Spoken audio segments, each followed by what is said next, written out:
Wala yun. Pero medyo steady-steady lang kami ngayon. Kayo, anong bago sa inyo? Wala, ganito lang din nangyayari. Ah, ganun? Aral lang, at saka wala. Eh, mga chicks nyo, anong bago? Wala tayong alam dun. Ah, Aral tayo, pare-parehas. okay yan, okay yan. Tapos ano pa? Ang kapal din naman talaga yung mukha mo, no? Ha? Uy, tol! Ano yan? Pinagbigyan na nga kita kay Lisa! Tol, hindi na. Pwede mo naman kami lulukohin mo! Pare, bigyan mo kang chance mag-explain! Pare, Tol, teka lang. tama. Pare, teka lang. Excuse me muna, pare. Sige. Pare, lang.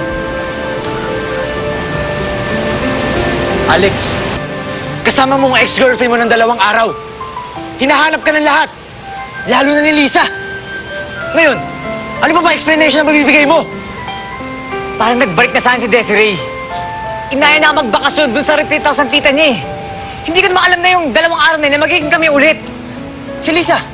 Paano na si Lisa? Nagkausap kami. Naintindihan niya ako eh. Kaya nakasabi sinabi na hindi niya ako matanggap dahil alam niya, ramdam niya na para ako sa iba. Ano yun? Ganun na lang yun.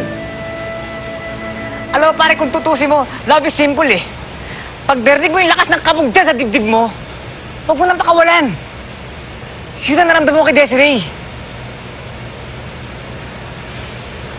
Pare, alam mo, you're my best friend eh. Alam kong mahal na mahal mo si Lisa.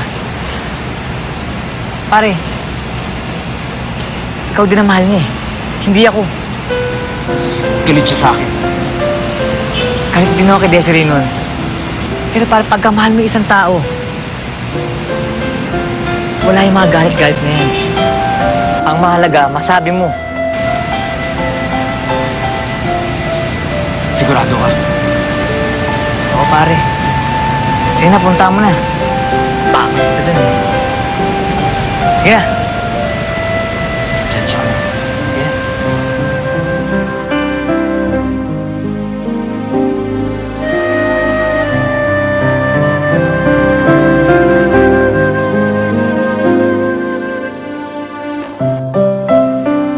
Lisa. Lisa. Lisa, wait. Marami akong gustong sabihin sa'yo. Pwede ba pakinggan mo muna ako? Okay, look. I know it's stupid. Pero yung mga nangyari ng mga nakaraang araw, made me realize a lot of things. Like? Nagkausap na daw kayo ni Alex. At naintindihan mo na raw kung bakit siya nakapagbalikan doon sa ex-girlfriend niya. Teka lang. Ang dami mong pang reasons. Eh, hindi naman yun yung puntos ng story mo. Kwento ka mo pa ako about your best friend. What do you wanna say? Lisa, I love you. Simula pa lang ng araw na nakilala kita sa party, nabaliw na ako sa'yo.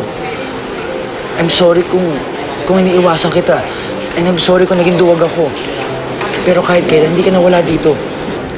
Alam mo, Mark, if you said that 2 weeks ago, I would have said my biggest yes. But, ang dami nang nangyari. And takot na din ako. Paano ako masisigurado na hindi ka din mawawala tulad ng best friend? Lisa. I'm sorry, Mark. But the answer is no. One last day. Isang araw lang hinihingi ko sa'yo. After that, kung talagang ayaw mo, hindi mo na ako makikita kahit kailan.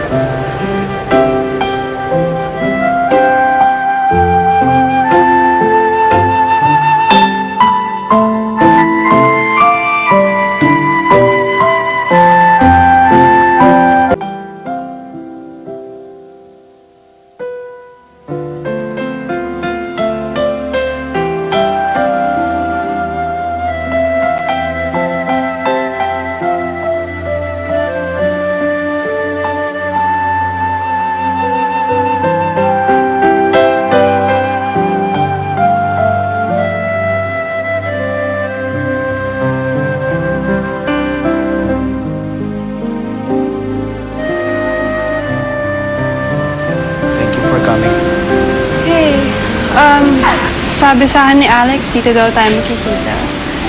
Di naman niya sinabi na may surprise ka din pala. Actually, nirentahan ni Alex tong buong billiard hall para sa ating dalawa.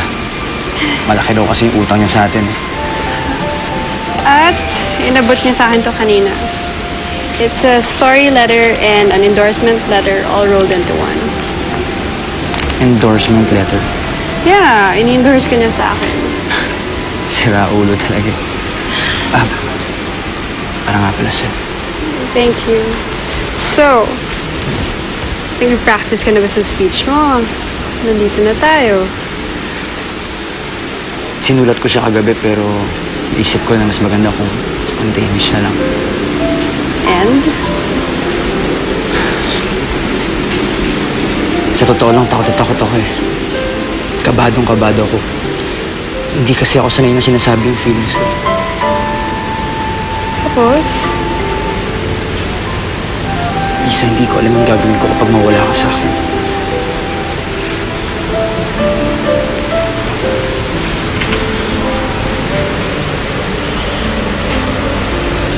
Lisa, I love you so much. And what makes you think that I will not say no? Noon yun, natatakot din ako eh. Ibig mong sabihin, I've always loved you, Mark.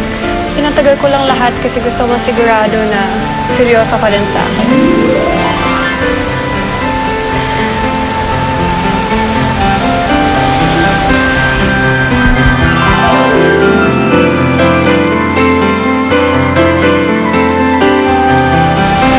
Yes, it's a big yes, Mark. I love you too, okay? Please try not to hurt me.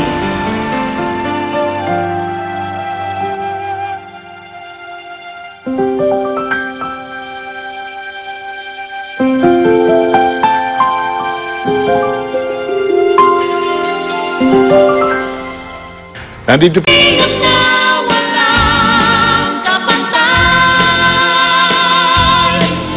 Sakaling ako'y lumayo, sa'yo'y mananapig. Iba sa puso ko, kundi Maynila.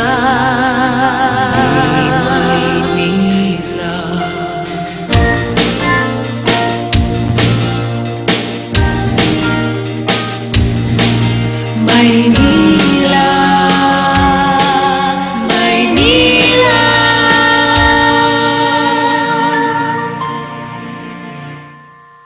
Maynila